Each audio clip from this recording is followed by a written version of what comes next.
The New Orleans Saints weren't expected to win this game on Monday Night Football, but they certainly weren't expecting to lose like that. We got all that and a little bit of lagniappe for you on today's episode of Locked On Saints.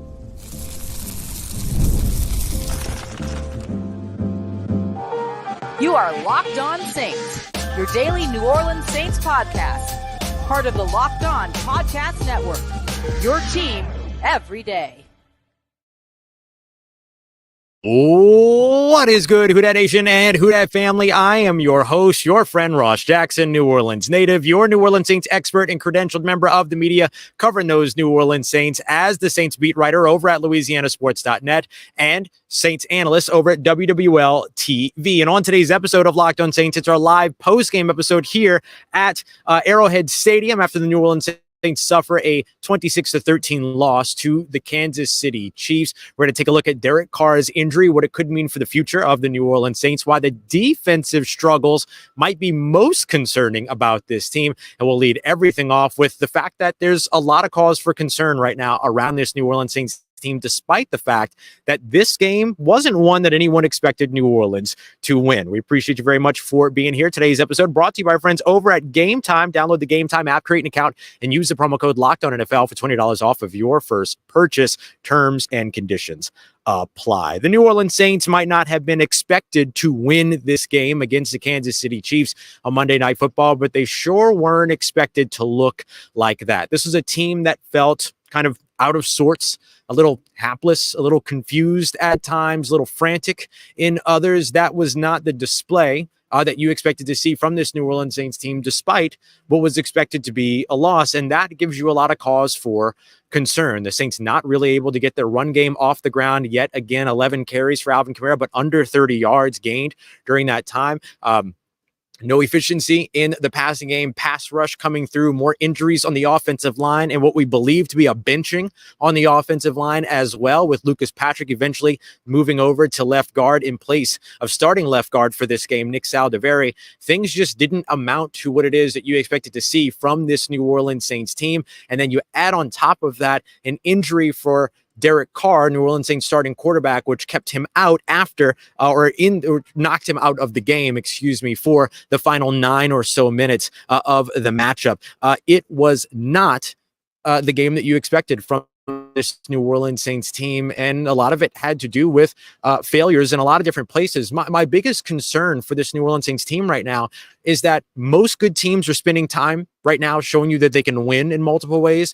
The New Orleans Saints, unfortunately, have been showing you that they can lose in multiple ways. We saw 2 weeks ago them not be able to get their offense off the ground and the run game get taken away and them not be able to really produce with an injured offensive line. That was against the Philadelphia Eagles. Then against the Atlanta Falcons, self-inflicted wounds turning into a loss for New Orleans in Atlanta. And then now this week, just simply being outcoached and outplayed in a lot of facets of the game led to a loss here in Arrowhead Stadium for this New Orleans Saints team. And it was head coach Dennis Allen himself who talked about the team being outcoached, being outplayed, and really feeling like this was the first time this season that this team lost based on not being better than the other team in front of them, as opposed to things that they maybe could have controlled otherwise. Outside of things that they maybe might not have been able to control otherwise. And then in this game, the things that they couldn't control are the things that kind of got in their way, i.e. the other team on the opposite side being better than you. And as I opened the show saying, this is the back-to-back Super Bowl champion Kansas City Chiefs, and no one really expected New Orleans to win this game, all of those things. But I do think that there is enough of what the New Orleans Saints did or didn't do, looked or didn't look like, that give you kind of cause for pause when it comes to the expectations around this team. My assessment of this team now is a lot closer to that sub-7 win team, sub-8 win team that I talked about before the season began. And look, I'm not trying to sit here and beat you over the head. You're a fan. You watched this team struggle. It was tough to watch, I'm sure, all those things. And now you have, a local analyst sitting here and telling you that the team might be bad. And I'm sorry for that, but it's just kind of what we saw from this team. So there's a lot for this team left to prove, I guess is what I'm trying to get at. This looked a lot more like the doubts that we had at the beginning of the season, as opposed to what we felt like after the first two games of this season, right? A very different team and a very different outlook now all of a sudden. So my assessment of this team now is that instead of them being this sort of playoff team that everyone hoped that they would be after scoring 91 points over the course of the first two games and looking like they're just on the forefront of like this new offensive push in the wide zone system and all these other things, the offensive coordinator Clint Kubiak cooking and all these other things, this now feels like a team that's either A, going to be the most surprising Cinderella story of 2024 based on the performance that we saw today, or tonight rather, or they're going to be the most disappointing team of 2024 based upon their fast start over the course of the first two games. It almost feels like the fast start in the first two games, scoring over 40 points in each of those matchups, blowout wins, including one that no one really expected up against the Dallas Cowboys, have kind of set things up for a little bit more of a disappointing feel when it comes to this team now, based on what we've seen over the course of the last 3 weeks.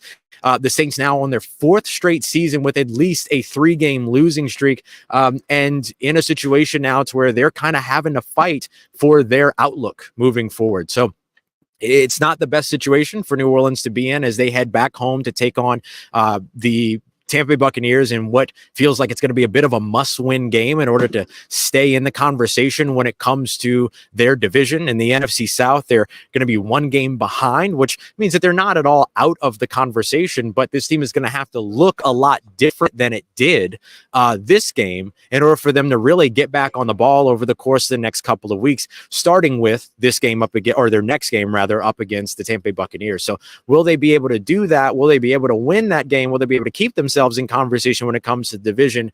Maybe, but man, there's a lot that has to be adjusted when it comes to what this team looks like moving forward. My other concern around them right now is sort of an inability to be able to produce when the run game isn't working. Now, I want to be clear, right? They're dealing with a bunch of injuries in their offensive line. A guy that they signed 4 days ago ended up being their center throughout a certain portion of the game, even though it came down to Lucas Patrick to start the game, and then they ended up moving him over to left guard by the time that it was all done.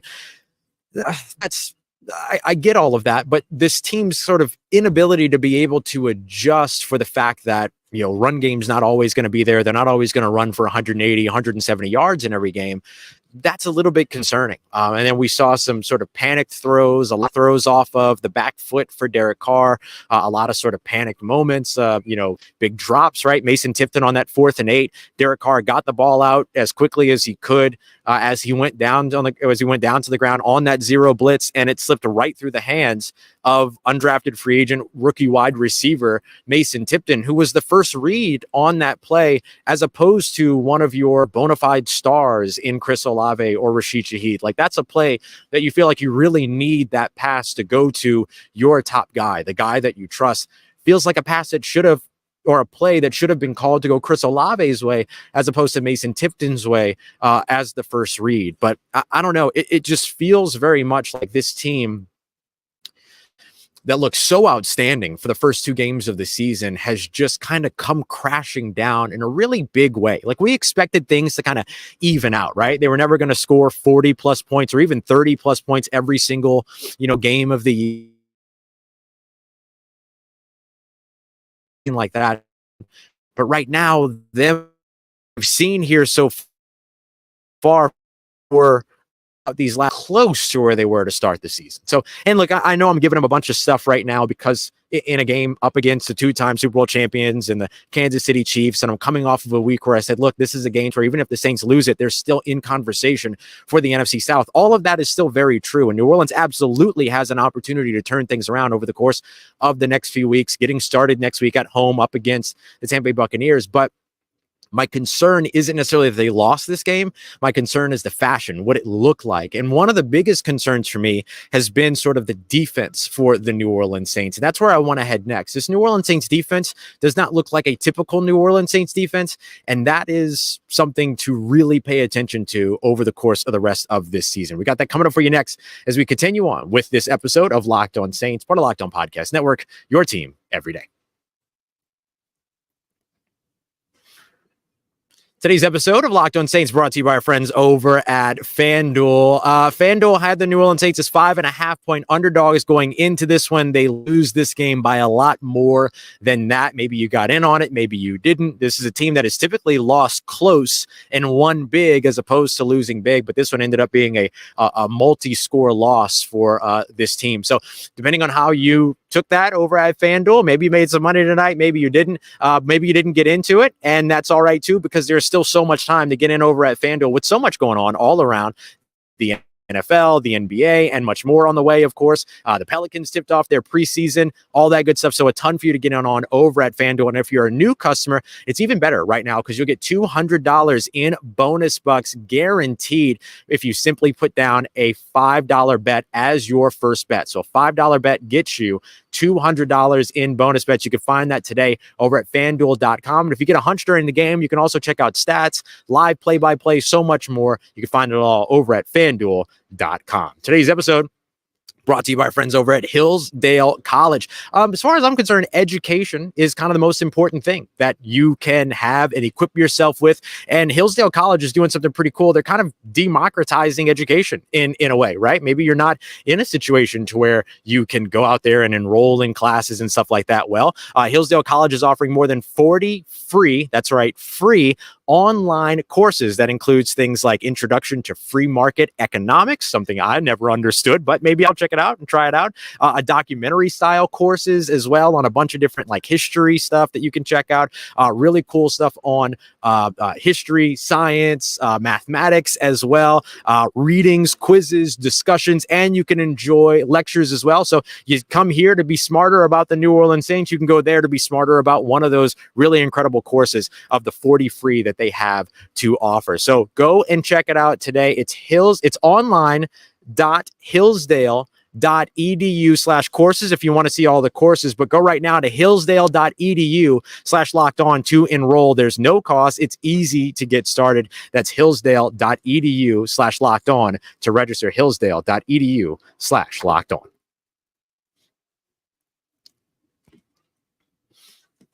All right, family, perhaps the most important thing that I saw from this New Orleans Saints team tonight that gives me a little bit of a pause or cause for concern, rather, really comes down to their defense. You remember that we broke down a couple of keys in this game. One of the things that we talked about was tackling at the catch point, right?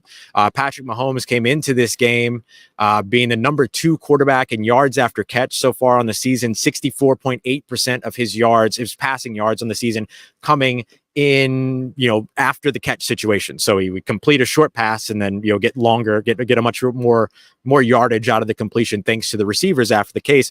That was something that we looked at and we saw, and we said, okay, well, the New Orleans Saints need to do a better job at tackling at the catch point, which has been something that they've struggled with over the course of the past 2 weeks. Don't carry that into this game. Otherwise, you're going to end up getting burnt. Well, New Orleans gave up, according to Pro Football Focus, 251 yards after the catch in this game. That's 75.8% of Patrick, 31 passing yards. That is going to be a death knell for this team over and over and over again that continues to struggle over the middle.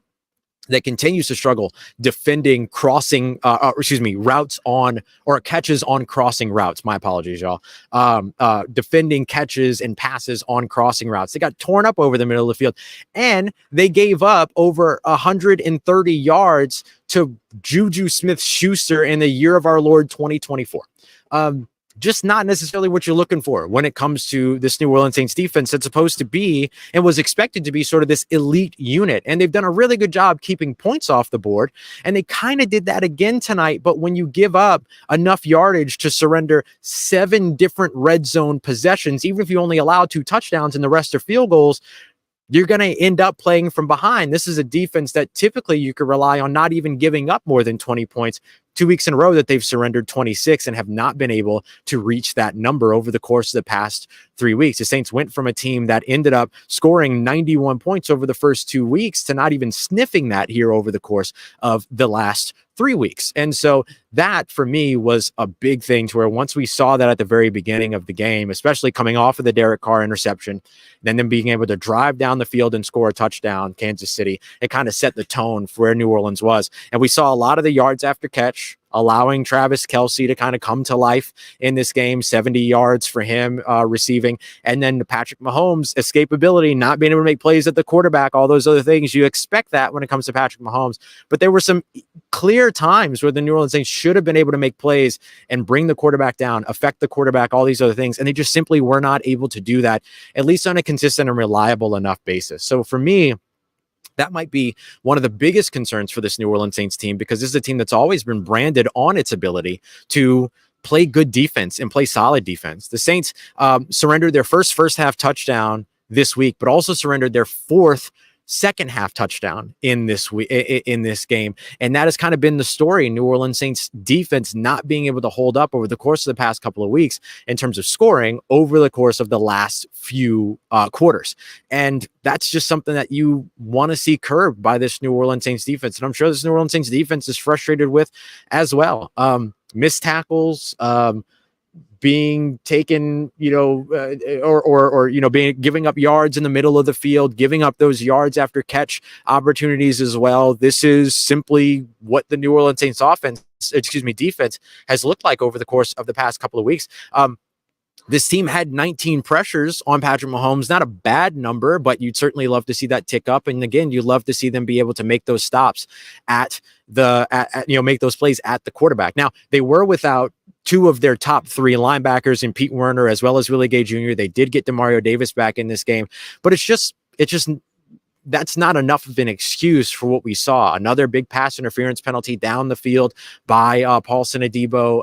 I mean, just all the things that you would typically rely on when it comes to this team over in the defensive side of the football just doesn't feel like you can rely on it. And again, the New Orleans Saints defense in terms of run defense has been a big time issue here over the course of the past 3 weeks that I believe was hidden over the course of the first 2 weeks because of the big leads that they had and teams having to go away from the run game. When the Saints have had to actually defend the run, they haven't been able to do it very successfully. They got bullied on the defensive line again, just like we talked about all through last season in this game with yards before contact. So I would say like the two big metrics that you're really looking at in this game for the New Orleans Saints defense that kind of tell the story of where things were. The first of which is yards before contact. The second of which is yards after catch. You don't want to be on the wrong side of either one of those metrics, because then that's what leads to you also being behind on total yards. It's what leads to you also being behind. I mean, they barely had 20 minutes of time of possession in this game because they weren't able to string together drives. Meanwhile, just in the first half alone, or in the first three quarters alone, you saw Kansas City string together a 15-play drive and two 10-play drives as well. So just churning and keeping that defense on the field. And a big part of the reason was because the Saints were just pushed off the line of scrimmage, a lot of yards before contact in this one. So I think if the New Orleans Saints defense can kind of get more comfortable and get right and kind of get past some of these errors and the middle of the field sort of porousness or porosity, I don't know, I'm just making up words at this point, but being porous in that area of the field, that maybe they have a chance to really, start kind of changing the tide or turning the tide more quickly. Because I don't want to go without acknowledging that is possible. But man, you saw a lot of things that were concerning about this New Orleans Saints team and concerning about this New Orleans Saints defense in particular during this matchup up against Patrick Mahomes and the Kansas City Chiefs. But to kind of give you another metric as a part of this, according to Next Gen Stats, 300 of Patrick Mahomes' 331 yards came from passing within 10 yards of the line of scrimmage. There were a couple of big splash plays and explosive plays and things like that, but this was not a situation where you go, oh, well, that's just the Kansas City Chiefs. They play like that. These weren't the big play Kansas City Chiefs. This was the dink and dunk Kansas City Chiefs that just was the better team on the football field. So just something I wanted to make sure that I clarified there too, because sometimes big yardage up against the best football team in the NFL, it's like, yeah, okay, so what? But in this fashion, I think that tells a little bit of a deeper story. Coming up next, let's dive into what happens next for the New Orleans Saints if Derek Carr has to miss extended time. We got that coming up for you next as we continue on with today's episode of Locked On Saints, part of Locked On Podcast Network, your team every day. Today's episode of Locked On Saints brought to you by our friends over at Game Time, where you can pick up your tickets either when you're planning months in advance or maybe you're planning moments in advance. Typically, tickets over at Game Time get cheaper closer to the time of the event. That includes sports, that includes concerts, that includes comedy, musical theater, comedy, all this other stuff too. You can go and check it all out over at Game Time. Today, I use Game Time to buy some tickets. My good friend John Hendricks, who I can see standing over there because we're going to do Second and Saints here in a little bit. He and I picked up tickets for $9 each to go to a Angels game while we were out in Los Angeles covering the Saints training camp, and had a great time. Grand slam. 5-run comeback in that game. It was awesome. It was super fun. So I highly recommend utilizing Game Time and going to go and check them out today. You can toggle on all-in pricing so that you're never taken aback by surprise fees. You can also check out all of the all-in, or excuse me, not all-in seating. You can check out your views from the seat before the game begins as well, so you know exactly what you're seeing. You can check out all of that over at Game Time today. So just download the Game Time app and use that promo code LOCKEDONNFL so you can get $20 off of your first purchase. Again, terms apply. Create an account and use that promo code LOCKEDONNFL for $20 off of your first purchase. What time is it? It's game time.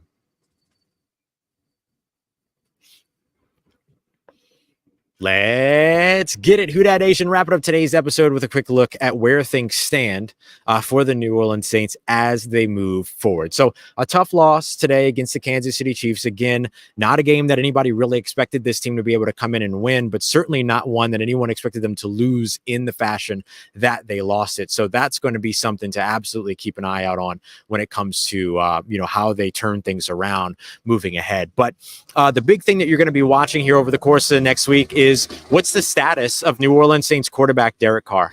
Is Derek Carr going to be able to get back within the next couple of weeks? Is he going to be missing multiple weeks, whatever it might be? That's going to end up putting a lot of stress on this New Orleans Saints team as they try to climb out of this 3-game skid at this point. So definitely something to keep an eye out on. It's an oblique injury. Derek Carr did do his post-game presser with us, talked about how he's not necessarily sure where things stand right now, but he's going to do everything he can to be back out on the field with the New Orleans Saints up against the Tampa Bay Buccaneers on Sunday as they continue on their season. But if he ends up missing extended time, things get really, really dicey for this New Orleans Saints team. So do you turn to Jake Haener? Or do you risk going with the rookie in Spencer Rattler because he gives you more of a unique skill set to win? I think that there's a world in which, even though Jake Haener has been the backup quarterback for New Orleans, the QB2 for New Orleans in all these games, that maybe he's somebody that you like in terms of going in place of Derek Carr within a game, having similar skill sets, playing a similar style of ball, speaking the same language, but maybe you feel differently when it comes to how you prepare for a week. I'm not necessarily advocating for one way or another, but that could be something different to where the Saints feel like, oh, well, with a week to prepare, feel really good about Spencer Rattler going in that situation. So we don't really know exactly where things stand right now, but the Saints, they've got to get it figured out pretty quickly here. Derek Carr has been somebody that has played through injuries, somebody that has played through these opportunities and has worked to stay on the field when he's injured and things like that. And so there's a good chance that that's exactly what happens here, and that this is all much ado about nothing. It's an oblique injury that he gets over in a week or plays through. He said it's not really a pain thing. It's more of like a mobility thing in terms of his ability to throw the football. It wasn't even his landing on the ground that ended up causing the injury. He said that it was kind of the torque of throwing the football on that 4th and 8 that went to Mason Tipton, unfortunately slipped through his hands. So it doesn't sound like it's a pain management thing. It's more of a mobility and kind of access to your full tool set if you're the New Orleans Saints quarterback. So I think that that's the next thing that you're going to be looking at for what this means. Now, I could see the Saints going either way when it comes to either starting Jake Haener as their starting quarterback if Derek Carr has to miss time, or going with Spencer Rattler. Spencer Rattler probably gives you a more unique opportunity to win because of his expansive skill set. But at the same time, he's still a rookie. Is he ready? Has he gotten enough reps throughout practice? Because the Saints haven't really done the whole, they've been trying to kind of have both of these guys still compete throughout the season. So this is one of the things that we talked about early on in the year, when the New Orleans Saints and Dennis Allen kind of mentioned that that's how they were going to go about it, we mentioned, will they get enough reps to Jake Haener, to Spencer Rattler, so that both of them are ready to step in should they need to step in, or does kind of continuing the competition force them into a situation to where they don't have really either one of these guys super comfortable going in on a week's notice? I don't know.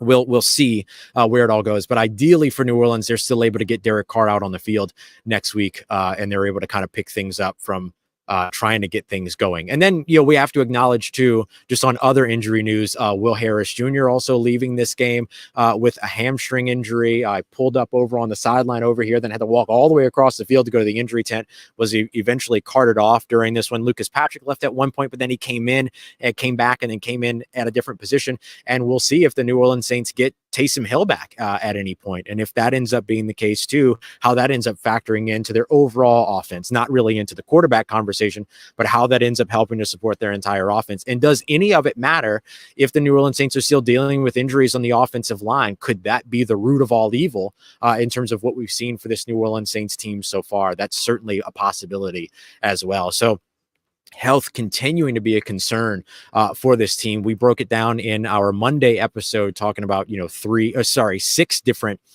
practice injuries over the course of the past 2 weeks, several key players unavailable for this team, completely a beat up team at this point, particularly when it comes to their protection. And now it's leading to being a beat up team at quarterback. And that's certainly less than ideal. So the quicker that the New Orleans Saints can curb some of their injury issues, probably the better when it comes to all this. But in any case, to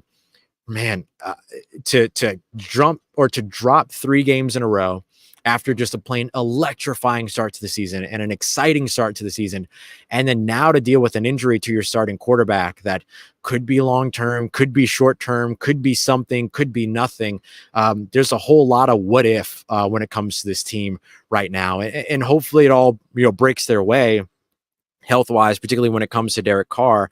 But if not, I guess the one big benefit is that you get a higher draft pick by the end of the season. I don't know. I don't know that I have much that I would look at with this team and say, oh yeah, with a young quarterback behind a busted offensive line, they'll definitely be able to keep the hope alive for this team until Derek Carr comes back. I don't know if I could say that.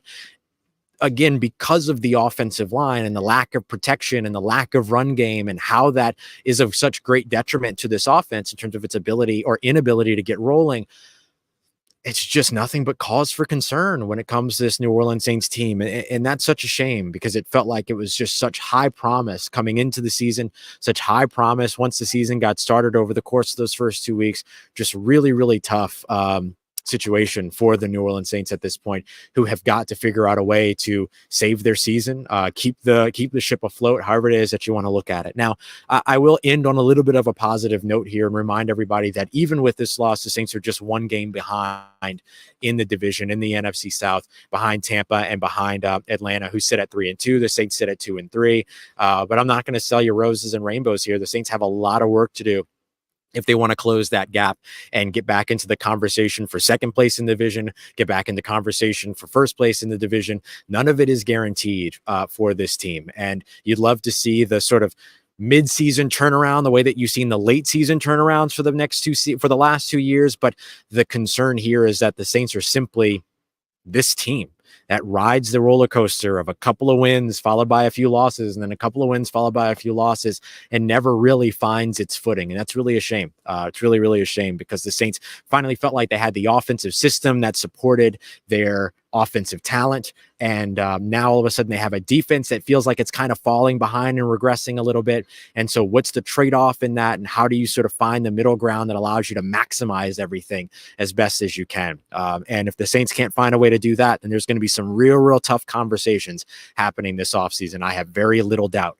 about that. But all right, well, before I make you even sadder about this Monday night loss, I'm very sorry. I try not to do that to you, but I just need to tell you the truth that I'm not sure what team this is right now. And I'm not sure that they know either.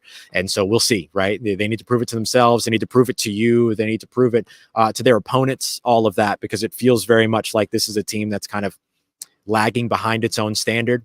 lagging behind its own expectations. So just as much as they want to prove anything to anybody else, or how much they tell you that they don't want to prove something to anybody else, and that they're not worried about the voices outside the facility, I think to a certain point, they need to be worried about the voices inside the facility holding each other accountable, because you certainly want to see that for this team who has a lot to prove to itself moving forward.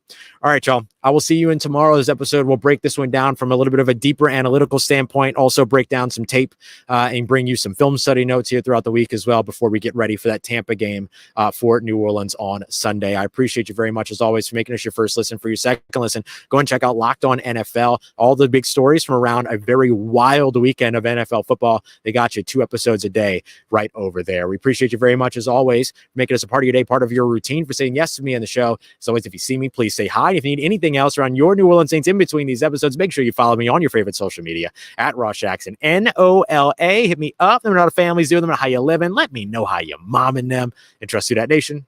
I'll holla at you.